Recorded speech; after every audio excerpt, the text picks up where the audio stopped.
Hi friends, எப்படி இருக்கீங்க? நல்லா இருக்கீங்களா? நான் இன்றைக்கி போன இடம் தான் நம்ம சென்னி தோட்டத்தில் இருக்கிய அந்த சிவன் ஆலயம். அந்த ஆலயம் இப்போ தான் அந்த ஆர்ச்சு புதுசாக தான் வச்சு அதை திறந்தாங்க.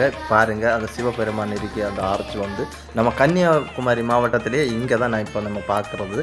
இந்த ஆர்ச் இப்போ தான் திறந்தாங்க. ஒரு வாரம் தான் ஆகுது திறந்து. அதுக்கு தான் இந்த திருவிழாவும் சேர்த்து சிவாலயம் ஓடுறாங்க. அந்த நிகழ்ச்சியும் சேர்ந்து நடக்குது. நம்ம இந்த சிவராத்திரியை நம்ம எல்லா சிவாலயத்திலையும் கொண்டாடுவாங்க.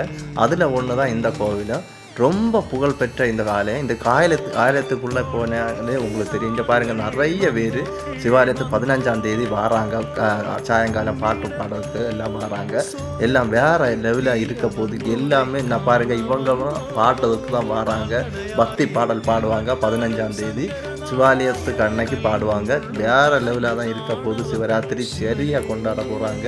அது மட்டும் இல்லை, அந்த கோவிலுக்குள்ளே நீங்கள் இதுக்கு முன்னாடி போயிட்டு இல்லைன்னா கண்டிப்பாக போய் பாருங்கள். போகிற வழியை பார்த்தீங்கல்ல எப்படி இருக்குது. சென்னி தோட்டத்துக்கு மெயின் ரோட்டிலேயே தான் இருக்குது. இந்த ஒரு ஆலயம் நம்ம எத்தனையோ நாகர்கோவிலில் நம்ம கன்னியாகுமரி மாவட்டத்தில் எவ்வளவோ ஆலயம் இருக்கலாம்.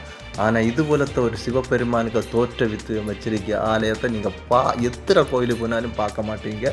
அந்த அளவுக்கு சூப்பராக இருக்கும். அது ஒரு பிரம்மாண்டமான ஒரு சிவன் தான் சொல்லணும். அப்படி ஒரு சிவன் கோவில் தான் இந்த கோவில். நம்ம சென்னி தோட்டத்தில் இருக்க சிவன் கோவில். அந்த கோவில் அந்த கோவிலுக்கு முழு தோற்றமும் வீடியோவும் நான் எடுத்து போட்டிருக்கேன். அங்கே ஒரு பாட்டு நிகழ்ச்சி, கலை நிகழ்ச்சி எல்லாம் நடந்துகிட்டு இருந்து அந்த டைமில் தான் நான் போயிருந்தேன்.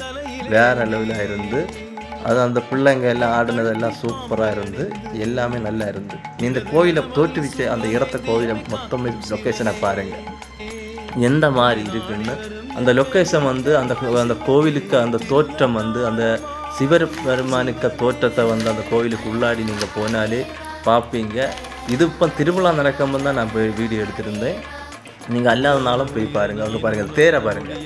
இந்த தேர் பவனி வருவதும் இருக்கும். அடுத்தது இந்த கோயிலுக்கு உள்ளாடி உள்ள சிவபெருமான மெயின் அந்த இது தலைக்க மேலே அந்த கோயிலுக்கு மெயின் கூரையில் பாருங்கள் சிவபெருமான் எப்படி இருக்காரு. அடிப்பொலியாக அமைச்சிருக்காங்க. இந்த மாதிரி சிற்பம் அந்த சிலை அமைச்சிருக்குது. கன்னியாகுமரி மாவட்டத்தில் இந்த ஒரு கோவிலும் தான் சொல்லணும். அப்படி சூப்பரான ஒரு கோவில். எனக்கு நல்லா பிடிச்சிருக்கு. உங்களுக்கும் பிடிக்குன்னு நினைக்கிறேன். இந்த மாதிரி அந்த ஆலயத்தை நான் அமைச்சதுக்கு அந்த கமிட்டி இதுக்கு தான் சொல்லணும். ரொம்ப அழகாக இருக்குது. நான் போயிருந்தேன், நீங்களும் போனேன்னு நினைக்கிறேன். அது மட்டும் இல்லை, இது நம்ம கன்னியாகுமரி மாவட்டத்திலேயே புகழ்பெற்ற கோவில்னு தான் சொல்லணும். அவ்வளோ பெரிய வேறு கோவில். ஏரியாவை பார்த்தீங்களா எப்படி லொக்கேஷன் எப்படி இருக்குன்னு.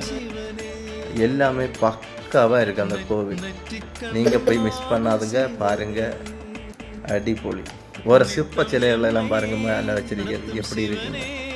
அந்த கோயிலில் உள்ள வழக்கு எல்லாம் பாருங்கள் எப்படி இருக்குது. எல்லாமே பக்காவாக இருக்குது. இந்த வீடியோ பிடிச்சி லைக் போடுங்க.